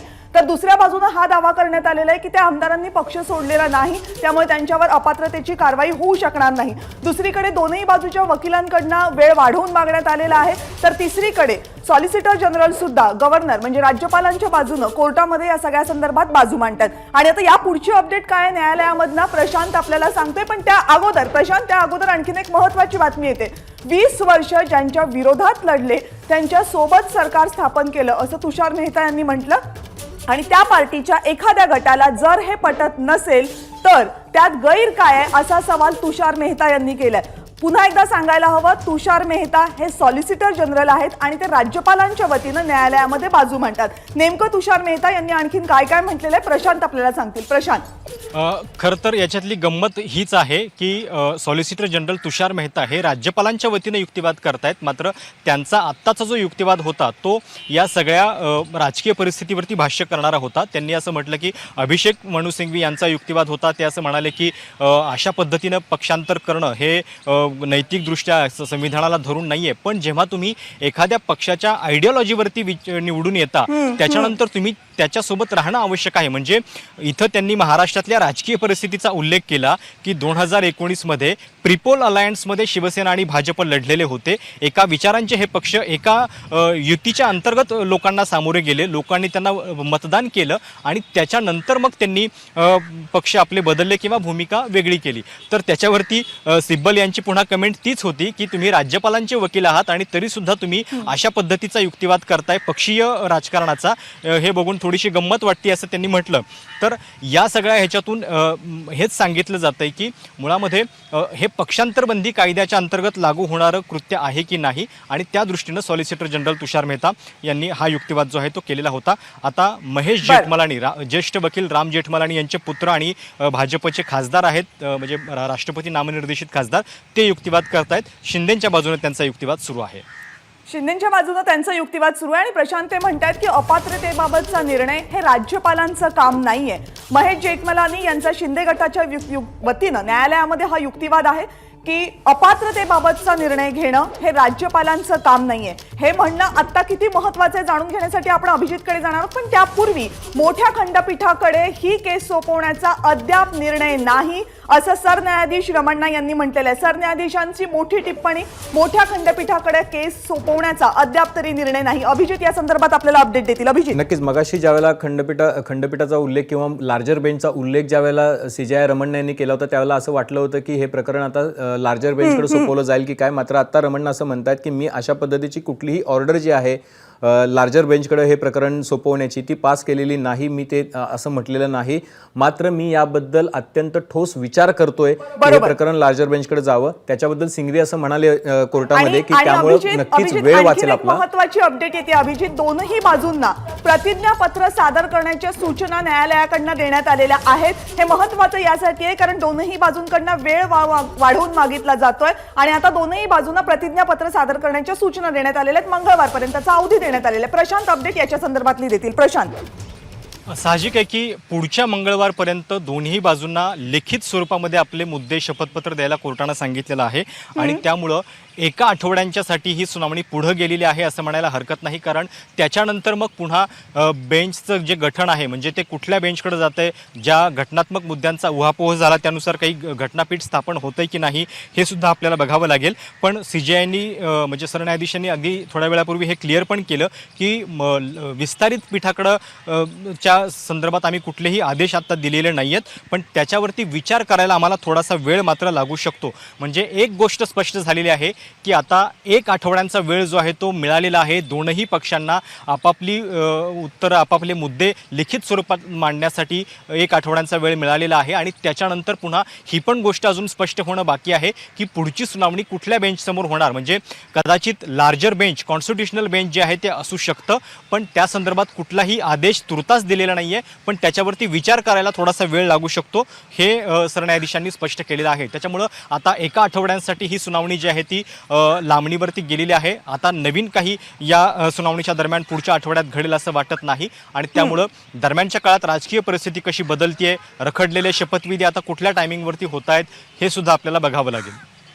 बरोबर. आणि कपिल सिब्बल अजूनही युक्तिवाद करता आहेत आणि दोन्ही बाजूंना प्रतिज्ञापत्र सादर करावं लागणार आहे. हे प्रतिज्ञापत्र मंगळवारपर्यंत सर्वोच्च न्यायालयामध्ये सादर करावं लागणार आहे. महाराष्ट्रातल्या सत्ता संघर्षावर, अभूतपूर्व सत्ता संघर्षावर सुप्रीम कोर्टामध्ये महत्त्वाची सुनावणी सुरू आहे. अवघ्या राज्याचं आणि राज्यातल्या राजकीय वर्तुळाचं प्रामुख्यानं लक्ष सुप्रीम कोर्टाच्या या सुनावणीकडे लागलेलं आहे, कारण सुप्रीम कोर्टामध्ये बरेचसे प्रश्न प्रलंबित आहेत. या प्रश्नांची उत्तरं सुप्रीम कोर्टाच्या न्यायालयीन कक्षेतूनच मिळू शकतात आणि कदाचित त्यावर महाराष्ट्राच्या राजकीय भवितव्याची पुढची दिशा ठरू शकते. त्यामुळे सगळ्यांचं लक्ष लागलेलं आहे. सगळ्यात महत्त्वाचा मुद्दा आहे तो 16 आमदारांच्या अपात्रतेचा. तीच मूळ याचिका होती. त्यानंतर अनेक महत्त्वाचे मुद्दे न्यायालयाच्या समोर आणले गेले आणि या सगळ्या मुद्द्यांवर सध्या चर्चा सुरू आहे. सध्या एका त्रिसदस्यीय बेंचची निर्मिती करण्यात आलेली आहे. 3 सदस्यीय खंडपीठ या प्रकरणाची सुनावणी करते. स्वतः सरन्यायाधीश रमण्णा या खंडपीठामध्ये आहेत, ते या प्रकरणाची सुनावणी करतात. मात्र कदाचित हे खंडपीठ आणखीन वाढवलं जाऊ शकतं, बहुसदस्यीय आणखीन खंडपीठ केलं जाऊ शकतात असे काही संकेत मिळतात. मात्र त्यावर अजूनही निर्णय झालेला नाहीये. दरम्यान दोनही बाजूंकडनं हे सांगितलं गेलं होतं की आम्हाला थोडासा वेळ वाढवून देण्यात यावा. पहिली मागणी ही हरीश साळवे यांनी केली होती. हरीश साळवे यांचं म्हणणं होतं की काही महत्त्वाच्या मुद्द्यांवर आम्हाला लिखित रिप्लाय जर द्यायचा असेल तर थोडासा वेळ लागेल. त्यांनी आठवडाभराचा वेळ मागितला होता. त्यानंतर दुसऱ्या बाजूनं सुद्धा वेळ वाढवून देण्याची मागणी करण्यात आली होती. त्यानुसार न्यायालयानं आता मंगळवारपर्यंत प्रतिज्ञापत्र सादर करा असं दोनही बाजूंना सांगितलं. आणि आतापर्यंत न्यायालयामध्ये जे युक्तिवाद करण्यात आले त्यामध्ये कुणाकुणाचे काय काय युक्तिवाद होते त्यावर एक नजर टाकूयात.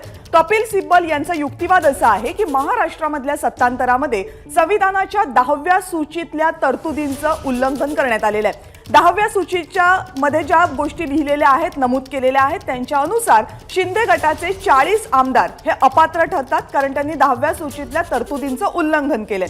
40 आमदारांनी व्हीपचं उल्लंघन केलंय, त्यामुळे ते अपात्र ठरतात.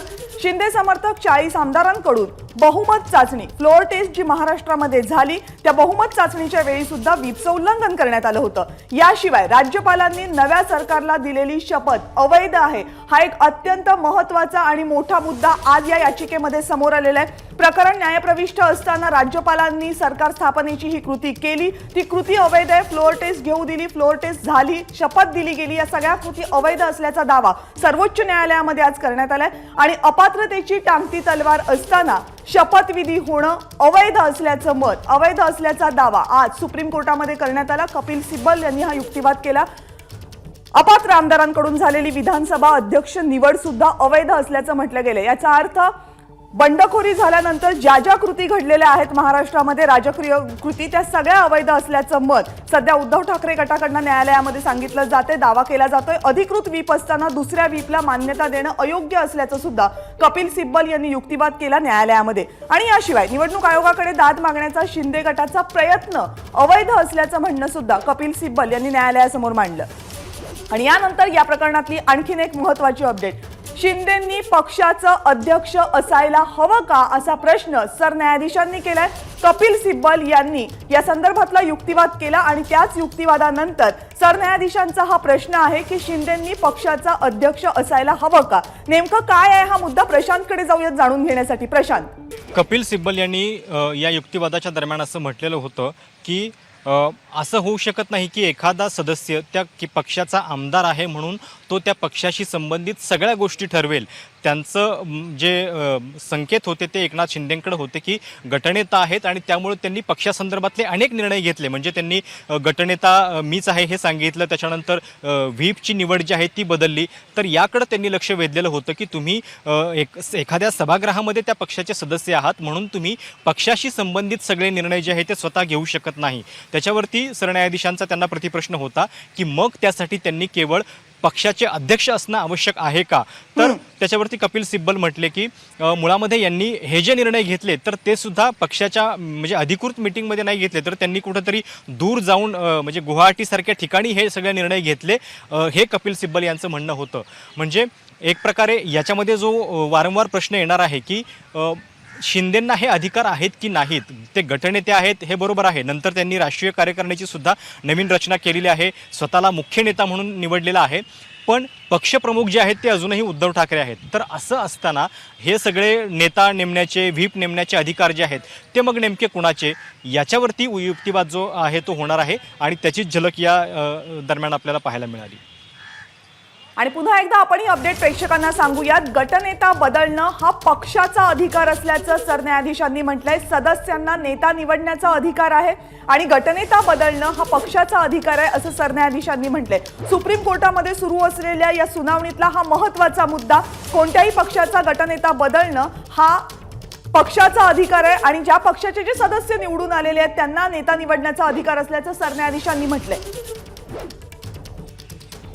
सरन्यायाधीशांचं हे म्हणणं नेमके काय संकेत देत आहेत जाणून घेण्यासाठी पुन्हा प्रशांतकडे. प्रशांत, नक्कीच खरं तर अत्यंत महत्त्वाची टिप्पणी जी आहे ती न्यायमूर्तींनी केलेली आहे आणि विधिमंडळ पक्षाच्या नेतेपदी एखाद्याची निवड करणं हा त्या पक्षाचा अधिकार आहे असं त्यांनी म्हटलेलं आहे. आणि जर बहुसंख्य असेल किंवा बहुमत असेल तर त्यांना तो अधिकार आहे आणि या सगळ्या संदर्भातले काही वाद असतील तर ते स्पीकरकडे जाऊ शकतात आणि त्याच्यावरती नंतर अंतिम निर्णय जो आहे तो स्पीकर घेऊ शकतात. पण ही त्यांची टिप्पणी जी आहे ती या संपूर्ण केसच्या दरम्यान खूप महत्त्वाची सुद्धा राहील. बरोबर. आणखीनही महत्त्वाच्या टिप्पण्या या हे सगळं युक्तिवाद होत असताना न्यायालयानं केलेल्या आहेत. गटनेता बदलणं हा पक्षाचा अधिकार असल्याचं सरन्यायाधीशांनी म्हणताना नेमके काय संकेत आहे ते प्रशांत सांगत होते. आणि हरीश साळवे यांनी आज न्यायालयामध्ये युक्तिवाद करताना, शिंदे गटाच्या बाजूनं हरीश साळवे हे सध्या न्यायालयामध्ये युक्तिवाद करतात. युक्तिवाद करताना हरीश साळवे यांनी म्हटलं की पक्षाला जर दुसरा नेता हवा असेल तर त्यात चूक काय?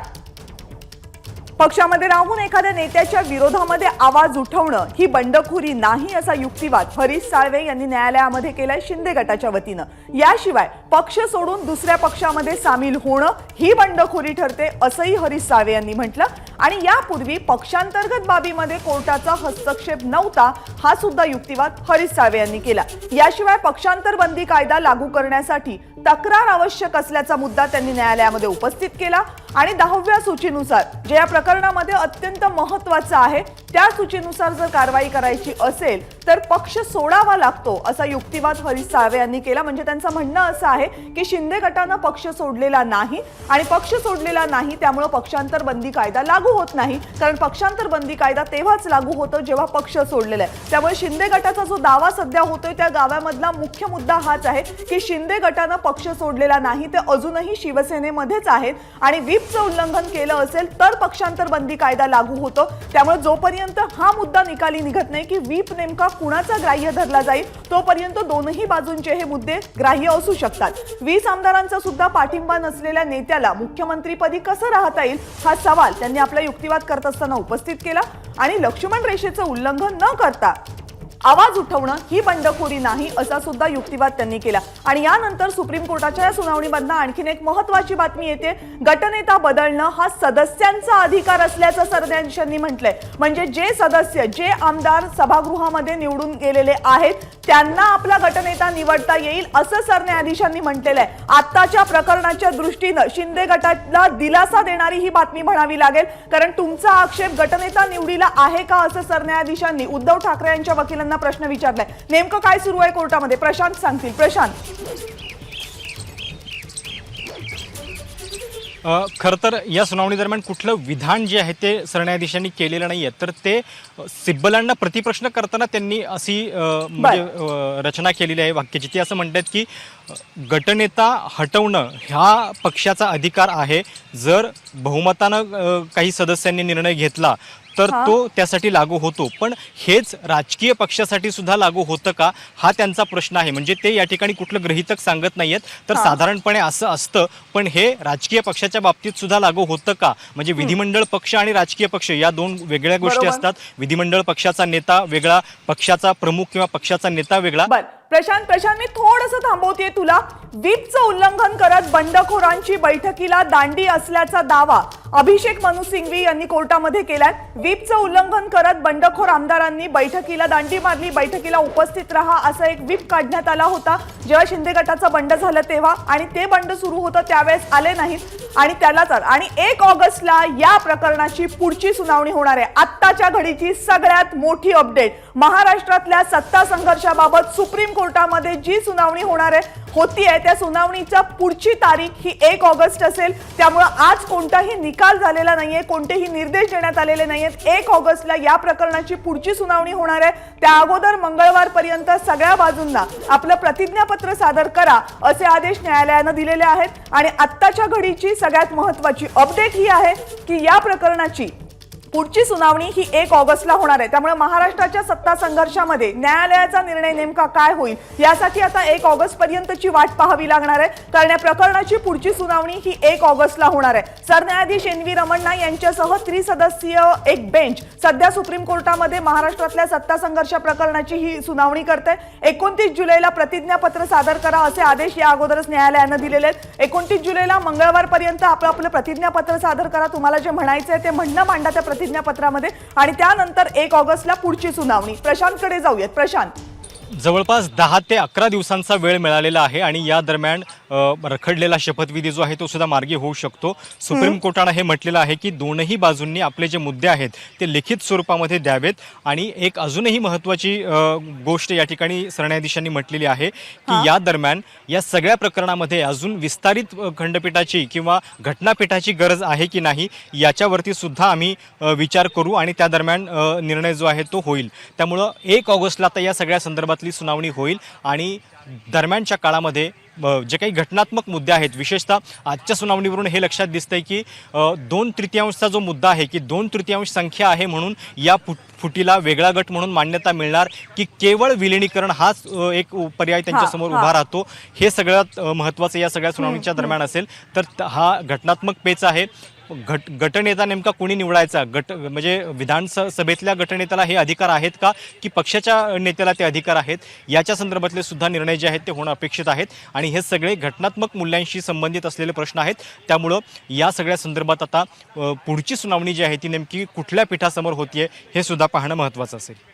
आणि नक्कीच प्रशांत, याकडे फक्त महाराष्ट्राचं नाही तर अवघ्या देशाच्या राजकीय वर्तुळाचं लक्ष लागलेलं आहे. कारण जो मुद्दा तुम्ही आता सांगितला तोच मुद्दा या केसच्या मुळाशी आहे. 2/3 आमदार जर पक्षातनं बाहेर पडत असतील तर त्यांनी वेगळा गट स्थापन करून भागणार आहे की त्यांना दुसऱ्या पक्षामध्ये स्वतःचं विलिनीकरण करावं लागणारच आहे. या महत्त्वाच्या मुद्द्यावर या सुप्रीम कोर्टातल्या सुनावणीमधनं उत्तर मिळणं अपेक्षित आहे. आणि याशिवाय आणखीन एक महत्त्वाचा मुद्दा या सुनावणीमध्ये आहे, मग तो म्हणजे अध्यक्षांवर अविश्वासाचा ठराव आणल्यानंतर अपात्रतेच्या कारवाईतनं सुटका होऊ शकते का अशा परिस्थितीमध्ये. कारण तशा परिस्थितीत तसा जर निर्णय आला तर तो प्रेसिडेंट असू शकतो आणि मग तो फक्त महाराष्ट्रासाठी नाही तर इतर राज्यांसाठी सुद्धा लागू होईल. त्यामुळे या सुनावणीतनं जे मुद्दे येतील, या सुनावणीचा जो निर्णय होईल तो महाराष्ट्राच्याच नाही तर देशाच्या राजकारणाच्या दृष्टीनं अत्यंत महत्त्वाचा असेल.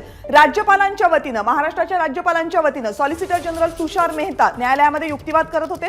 त्यांचे महत्त्वाचे मुद्दे हे होते की आमदारांची निवड म्हणजे पक्षाच्या विचारसरणीला मत असतं, हा युक्तिवाद त्यांनी न्यायालयामध्ये केला. आणि हे जे प्रकरण आपण महाराष्ट्राचं म्हणतोय त्या प्रकरणामध्ये या सगळ्याला हरताळ फासला गेला. त्यामुळे पक्षाची जी आयडिओलॉजी आहे, पक्षाची जी विचारसरणी आहे त्याला आमदार मत देतात, मात्र इथे तसं झालं नाही. आणि 20 वर्ष ज्यांच्या विरोधात लढले त्यांच्या सोबत सरकार बनवलं गेलं असाही युक्तिवाद तुषार मेहता यांच्याकडनं केला गेला. आणि जर एखाद्या गटाला हे पटत नसेल, जर एखादा पक्ष आपल्या विचारसरणीच्या वेगळ्या बाजूने जात असेल आणि त्या पक्षातल्या आमदारांना, गटाला हे जर पटत नसेल तर त्यामध्ये गैर काय हा सवाल तुषार मेहता यांनी युक्तिवाद करताना उपस्थित केला. महाविकास आघाडी ही राजकीय नैतिकतेला धरून नाही असं राज्यपालांच्या वतीनं युक्तिवाद करणाऱ्या तुषार मेहता यांनी न्यायालयामध्ये म्हटलंय. आणि यानंतर आणखीन एक महत्त्वाची अपडेट येते याच केसच्या संदर्भात. पुढच्या सुनावणीपर्यंत महाराष्ट्रामधली परिस्थिती जैसे थेच ठेवा अशी मागणी कपिल सिब्बल यांनी केली आहे. त्यामुळे पुढच्या सुनावणीपर्यंत परिस्थिती तशीच ठेवावी अशी मागणी केली. प्रशांत, या मागणीचा नेमका अर्थ काय? मंत्रिमंडळ विस्तार?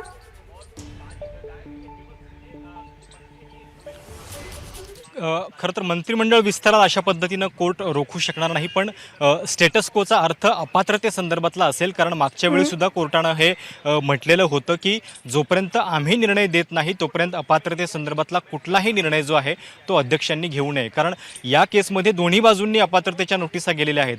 शिंदे गटानं या उरलेल्या 14 आमदारांच्या विरोधात नोटीस बजावलेली आहे कारण त्यांनी व्हीपचं उल्लंघन केलं.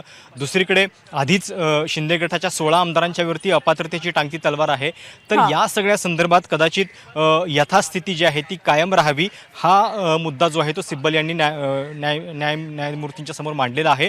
पण त्याच्या संदर्भात कुठली टिप्पणी जी आहे ती अजूनही केलेली नाहीये. आपल्याला बघावं लागेल की ही यथास्थिती कायम ठेवण्यासंदर्भात कोर्ट नेमकं काय म्हणतंय. कारण अपात्रतेसंदर्भातले निर्णय जर या पुढच्या सुनावणीपर्यंत झाले नाहीत तर मग त्याला यथास्थिती म्हणता येईल. नाहीतर मग नवीन अध्यक्ष आलेले आहेत त्यांना हे अधिकार प्राप्त होत आहेत का हे सुद्धा आपल्याला याच्यात बघावं लागेल. बरोबर, कारण शिवसेनेच्या वतीनं जेव्हा फ्लोअर टेस्टच्या अगोदर सुप्रीम कोर्टामध्ये दाद मागण्यात आली होती उद्धव ठाकरे यांच्या वतीनं, त्यावेळेस ही मागणी करण्यात आली होती आणि त्यावेळेस दोन्ही बाजूंच्या कोणत्याही सदस्यांवर अपात्रतेची कारवाई पुढच्या सुनावणीपर्यंत करू नये असं न्यायालयाने सांगितलं होतं. त्यानंतर या अगोदरची सुनावणी न्यायालयामध्ये प्रलंबित होती त्यावर आज जेव्हा सुनावणी होते त्यावेळेस महाराष्ट्रातील सत्ता संघर्षाचा पेच जैसे थेच राहणार का हा प्रश्न उपस्थित होतोय. कारण अजूनही कोणताही निर्णय आलेला नाहीये. पुढची सुनावणी 1 ऑगस्टला होणार आहे आणि 1 ऑगस्ट पर्यंत परिस्थिती जैसे थेच ठेवा अशी मागणी न्यायालयाकडे करण्यात आलेली आहे कपिल सिब्बल यांच्या वतीनं. अर्थात न्यायालयाने त्यावर अजून कोणताही निर्णय दिलेला नाहीये. मात्र आत्ताच्या घडीची महाराष्ट्राच्या सत्ता संघर्षाच्या दृष्टीनं सुप्रीम कोर्टातनं असलेली महत्त्वाची अपडेट ही आहे की सुप्रीम कोर्टात सुनावणी संपलेली आहे. पुढची सुनावणी 1 ऑगस्टला होणार आहे.